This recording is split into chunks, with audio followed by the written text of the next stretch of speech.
Hi, Kim West, the Sleep Lady, and in this video I'm going to answer Cynthia's question. She emailed in the following. Hello, I'm reaching out as I've gotten to a point where I really need some help and advice. My 21-month-old son has nursed to sleep since he was in daycare at 12 weeks old. I would go over on breaks as daycare was on campus. He hasn't been in daycare for over a year now, but he's still in the habit of nursing to sleep. He slept for 2 hours for nap time after nursing to sleep and sleeping through the night from 8:30 to 7:30. All's been great up to this point and transferring perfectly. I'm now looking for help in these two areas. Number one, he's nursed to sleep for nap and bedtime successfully, but up until now, I can no longer transfer him at nap time. He's catching on. He wakes up as soon as he hits the mattress and he will not go back to sleep. And he cries and he cries, and I've tried Ferber type methods where I leave, tell him I love him, and then I'm outside and he cries when I leave and it's miserable.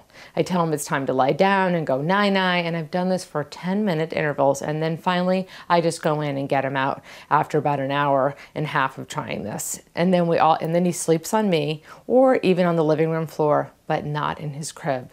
What to do? So I'm just going to answer that first question, and then we're going to get to the second one. And you can see, of course, that you inadvertently, I understand, but that you're tricking him. You know, I mean, if you nurse him to sleep and then you put him into the crib and then you sort of sneak out and he wakes up panicked, how in the world did I get in here? That's a tricking. Just like now, he's finally caught on to you. He's like, oh, I get it. You're going to nurse me to sleep and you're going to try to put me in the crib and then you're going to leave. So even though this has been working beautifully for a long time, which is fantastic, it's going to be time now for you to teach him how to put himself to sleep without nursing him to sleep. Okay? So that brings me to your second question, which was, I know I need to completely wean him soon and wondering the best, gentlest way to get him to go to bed without nursing. Should I do these two things together or tackle nap and then nighttime weaning? I look forward to hearing what your suggestions are and appreciate your time. Cynthia.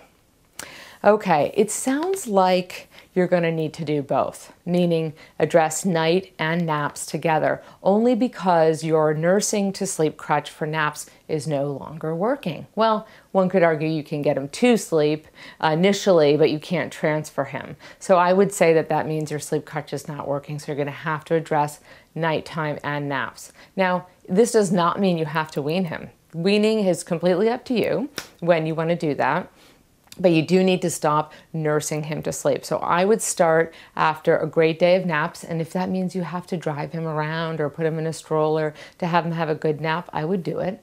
And then start at bedtime, and you can still have nursing as part of your bedtime routine, but maybe, lights on and maybe a book afterwards. You really want him awake, no tricking.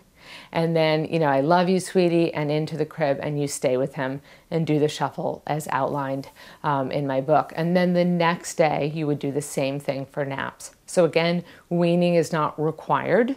I think that you might want to first address the sleep, and then sometimes weaning can happen naturally and gently on its own because you won't need nursing to go to sleep. And if not, it will be much easier to address because you won't be trying to do both weaning from breastfeeding and sleep coaching.